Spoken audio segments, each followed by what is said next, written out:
Join us today on The Informed. We've got Sharon Williams, Caroline Council, Mario Beckish and John Heron.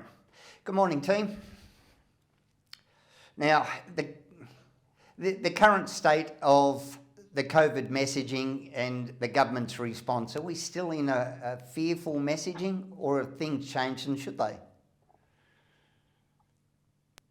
Oh, I think it's all calmed down because we've had other things take their place. I think the media is now swamped with war and floods, and therefore the COVID agenda has been replaced. Certainly, that's what I'm seeing and feeling. Although, how funny that we're actually going through a resurgence of COVID at the moment. And I don't know about you, but half of Sydney seems to be down at the moment. Yeah, we were just saying that the amount of people that I've run into. Our house was in lockdown last week where everyone had COVID, but it surely must be approaching some type of herd immunity. But I just want to pick up on a point that Sharon said there, that it's all well and good if we're all vaxxed and we can travel around, but I do bump into quite a few people that are not jabbed yet, and they would be stopped at any range of venues. So I went to a town hall meeting on Tuesday where vax certificates were inspected. Prior to that, on Saturday, I went to the swimming pool with my son, and that was vax certificate mandated. And there was we went to lunch and the same thing. And if you're not jabbed, you can't go. So it hasn't gone away for a lot of people. Yeah, that's right. Yeah, well, I try to understand something else. Like, we have the 30,000 cases yesterday, and there is no this media hype, everyone's going to die. But last year, when we had a couple hundred cases per day, everybody was drumming about death and vaccinations and everything else. And clearly, vaccines being and restrictions across the globe being wiped out, and the people can see now that across the globe that this fame around the COVID actually disappearing. And I'm hoping that's going to be in Australia as well. So, John, maybe certificates in Melbourne, but in Sydney, nobody checks this anymore for a very long time. I think what we're also seeing is and everything's political, right? But I think particularly with elections coming up, we're seeing the politicisation of COVID. So there's that whole conundrum about how governments are going to appeal to the populace, and they're obviously trying to appeal to the majority. I don't think there's a lot that can be done in Victoria to appeal to the populace, because I seriously think the government has misstepped it so severely. So that mixed messaging is even being exacerbated further by virtue of the election cycles. I don't know what other people think, but I've certainly lost even more faith in their credibility as leaders because of that politicisation. The dichotomy where we saw Victoria go into a 7-day lockdown that went for months, over 5 cases, compared to now we're in the, almost 10,000 in a day, and we have almost 50,000 or just over 50,000 at the football last night for the opening game. It will give you whiplash trying to follow what's going on or what we're even meant to be doing. Yeah. I think that's the difficulty when you've got leaders being led and advised by the bureaucrats. I'm the first to be putting my hand up to protect our health workers in the hospitals, which is what we all thought we were doing. But I think we're not a country that is run by health bureaucrats. We should be a country run with leadership, and we saw that take over on numerous occasions, and of course handled quite differently through this federated state system. Sharon, if I can add something on this is very interesting what you mentioned. Everybody was putting hands up about protecting the health, frontline workers and everything else. What worries me in past 6 months, that people who spoke about COVID and vaccinations, actually, I barely can see them anymore. In the media, in the newspapers, anywhere across, the daily life in Australia. And I'm wondering, where are those people now who mandated all of this? And suddenly, there was one message during the COVID, and suddenly, as we have the surge of the COVID cases, they're nowhere to be seen. So credibility, accountability, this is what I'm worrying about, because if I say to you, Sharon, you have the flu and I give you diagnosis and the therapy, and I'm not a doctor, what would you say? It was like, Mari, what gives you right to tell me what to do or not? You're going to the doctor. But what we don't see right now, and I try to monitor closely, for 2 years was the same people driving day after day after day. And I don't say there was no medical experts, but it was a hype of the bureaucrats who told us you're going to die from COVID, and now nowhere to be seen. And that message, it's very worries me. There's no continuity of that message anymore from some people, are nowhere to be seen. I can assure you, Mario, they're still there. They're still on the government payroll. Oh, okay. They haven't lost a day's work. That's without a doubt. Yes. And they'll always be there. Now, the other thing that you mentioned about, let's just face it, globally, there is no one else that has these mandates as Victoria does. Okay, that's correct. Yes, there are some isolation ones. I was watching New Zealand television the other night, and don't ask why, but I was looking at their surge in COVID, and they're getting 25, 30,000 a day, where they had Fortress New Zealand. I found that the narrative very interesting, but it was very soft in pushing people because they're at the same vax status and numbers as we are, but they're still moving around. There were some restrictions had been lifted. There was a lot of protests going on, but the message was very soft. It wasn't like the Victorian, you must do that or otherwise you'll be totally excluded from society. That messaging wasn't there at all. On that token, I was just, was looking yesterday at the TGA website and Homeland and whatever they call all these websites, so you can travel outside of Australia. So try to understand what's the definition of the fully vaccinated, and still stands 2 vaccines, but yet the booster has been offered not as a compulsory. So, again, there's no clear message. So my worry was if I fly away, which I need to go sometimes in April, in the Middle East, that I will find myself coming back home and they ask me, you don't have the booster. So it's like, there's a lot of gray areas here. And John, thank you for pointing that they're still on government payroll. That's good to know. It's funny, as you mentioned, John, they're still there, but our chief health officers, your Brett Suttons, your Kerry Chance, all of those were wheeled out to give the bad news, you must do this, you must do that, and now they seem to be hidden away, and no one wants to hear from them anymore. The government wants to stand front and centre and talk about moving forward away from that. So it seems like they were basically the human shield for the bad news, and now they want to take credit for the easing of the restrictions. Hence my comments about it being political, and everything is political. It's just, it's so transparent what the government is trying to do in terms of taking credit for letting the good times roll. It just makes you lose faith. And again, it goes back to, who do you listen to? Who do you trust? And because of that mixed messaging, anything they have to say now gets taken with a bag of salt. Yeah. Not Big grain of salt, yeah. Yes. There are still mandates, as Shannon said, on health workers. If I can give the example of my spouse, who is an odd mix, is an Irish Chinese medical practitioner. So what happened when we had COVID in the household last week? So she's had that, but she was mandated to have the 3rd jab as an allied health practitioner last week, ironically. And she's trying to go around to doctors to get an exemption. And I think it may, at the most, last a few months before she has to still get the jab.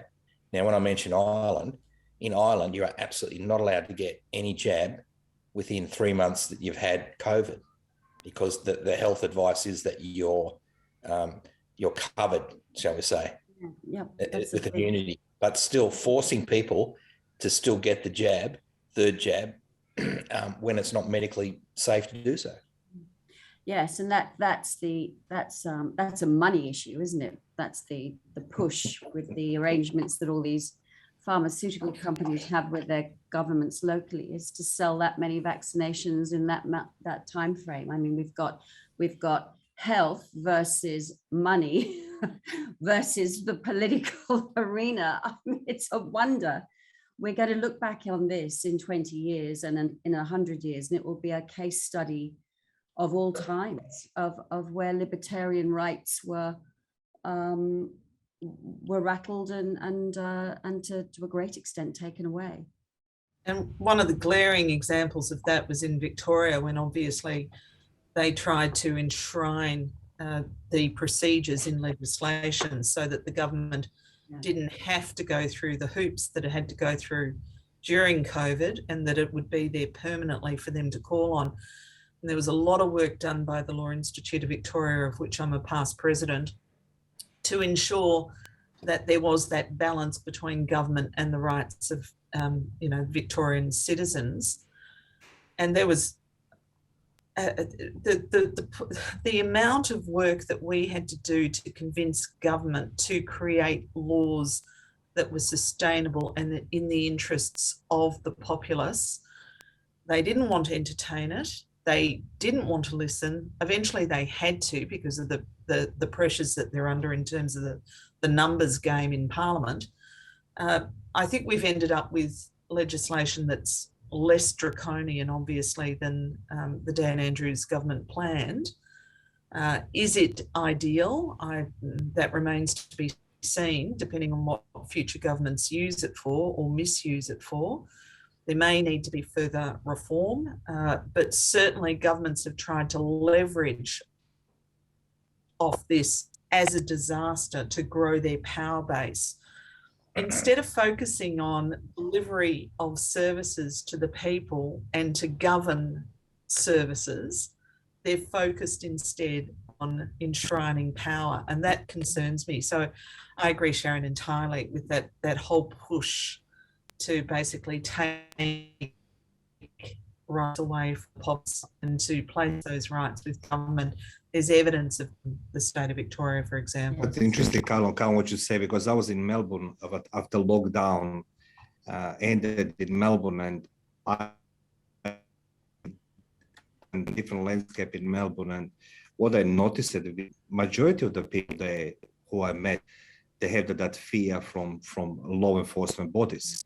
And when I ask why is that, and nobody wants to share this publicly, right? They want to private, and everybody tells me it's easy for you in Sydney, and I say like, well, COVID is the same disease. It doesn't matter what state we are, what continent we are. It's a virus indeed. But I agree with you that the government was using opportunity to instill the power even more over the populace and citizens during the COVID. No question asked. Not just in Australia, across the globe, it was being done. So, well, still in Victoria, you raise a good point. What resulted from the reaction to the pandemic and protests is that there is a very increased fear of the police. We've had programs about this before. I'm in the face of the police. Even to the other day, I came home and there were 2 police cars parked outside my place. And my instant thing was, well, what are they doing? Are they harassing me? But it was actually a neighbour's friends were in the police and they went across for a barbecue in a country town. But that's the sort of mentality that has become pervasive to all of us, that you don't want to really interact with the police. From what we saw, that, as Carolyn said, the power surge, and knowing that they could act unilaterally on you with little consequences. Consequences. And that goes on, doesn't it, to the policing of our communities. My mother passed away COVID the day before Freedom Day. And we moved apartments during that time when she was so sick, because the people in the apartment block were policing us for how many visitors came and went when she was actually in palliative care, and we needed palliative care at home, and certainly didn't see anybody while she was dying apart from those that we needed. But it was so unpleasant that our neighbors, and I was renting somewhere, so they weren't long-term neighbors, but we only stayed in this apartment for 5 weeks because they were actually telling us they were going to report us if there was comings and goings, and I had a mummy dying. Is it a Sharon? Like, this is interesting what you said. Isn't that from the day number one?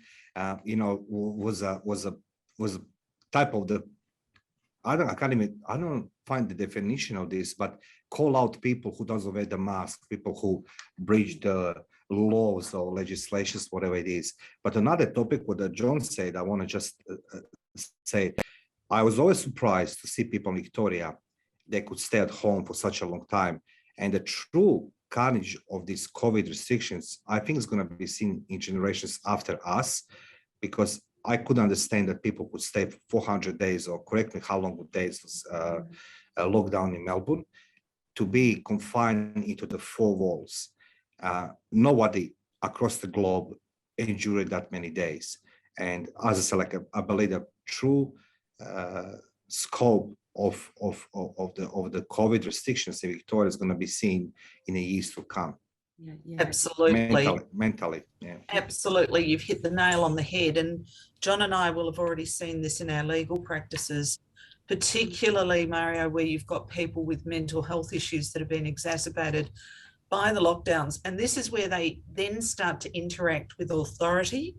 I've got a client, for example, where there's a set of criminal charges being brought against her because she foolishly decided to wade into public commentary condemning the Victorian government and Victoria Police.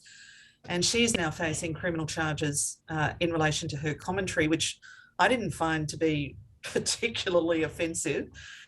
But there's going to be huge fallout. And I think it's the next generations down, the children that have not been at school, the children that have not been interacting with each other, that have been in isolation, that haven't learned how to play, that haven't learned how to get on, that haven't learned about the authority of the schoolroom, that don't understand hierarchical structures.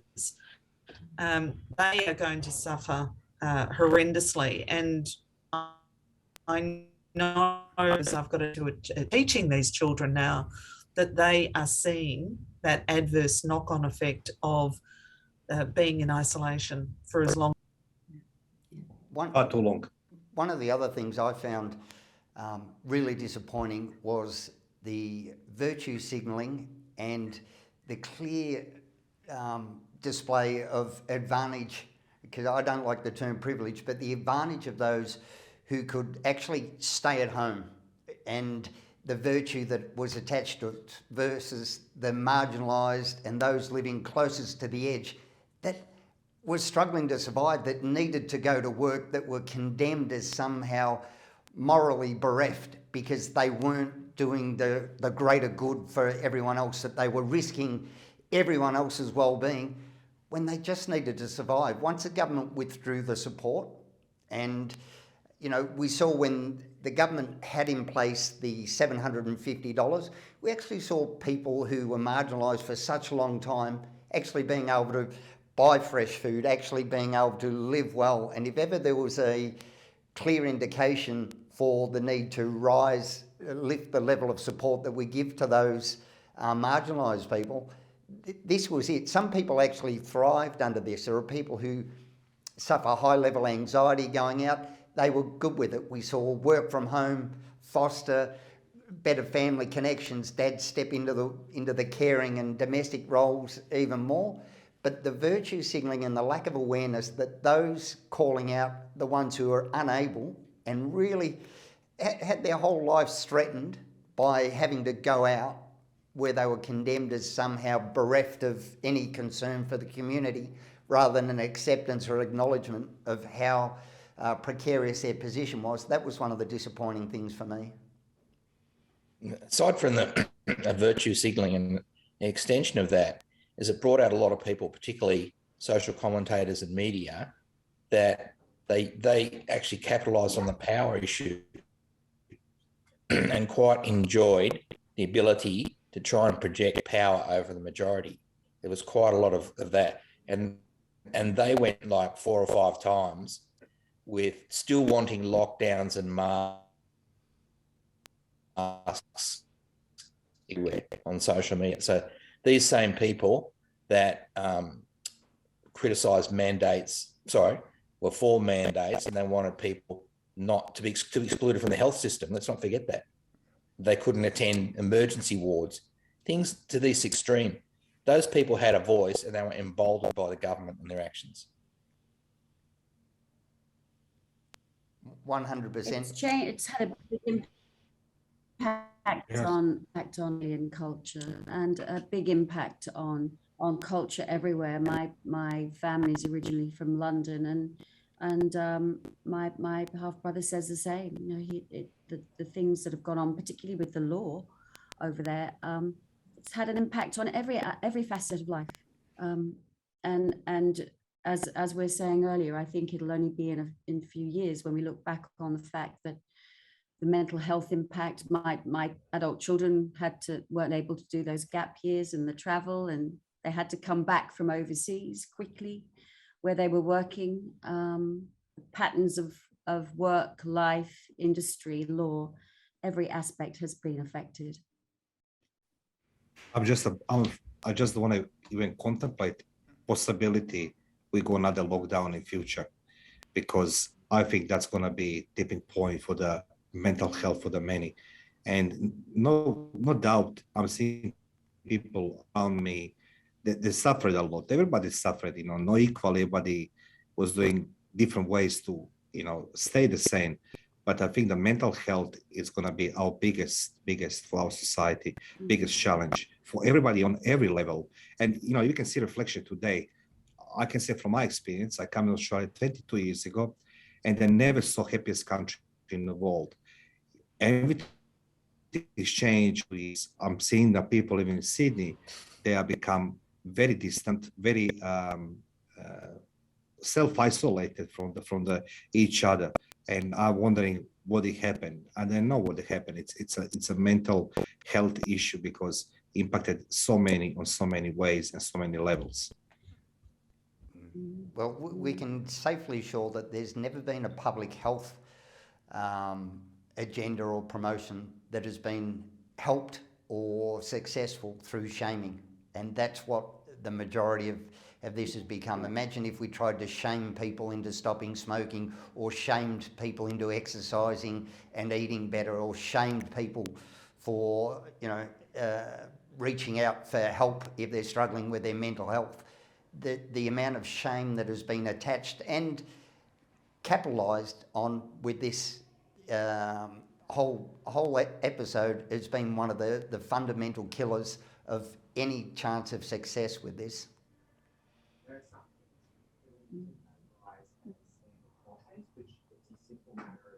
Well, again, let's just not forget that there are still mandates in place, and there's still, again, present company, assuming we're all vaccinated, you don't see that. But I think I posted on social media, our school had a swimming carnival 3 weeks ago, and the unvaccinated parents were on the wire outside looking at the kids swimming inside. Doesn't make sense. It was an outdoor event. Nobody wore masks, right? Nobody was bothering social distancing, but they were still not allowed to go into that outside pool. So for whatever their reasons may be, they are still completely excluded from our society. John, here in Victoria, we've got the ridiculous situation where a child from prep to year 2 doesn't have to wear a mask.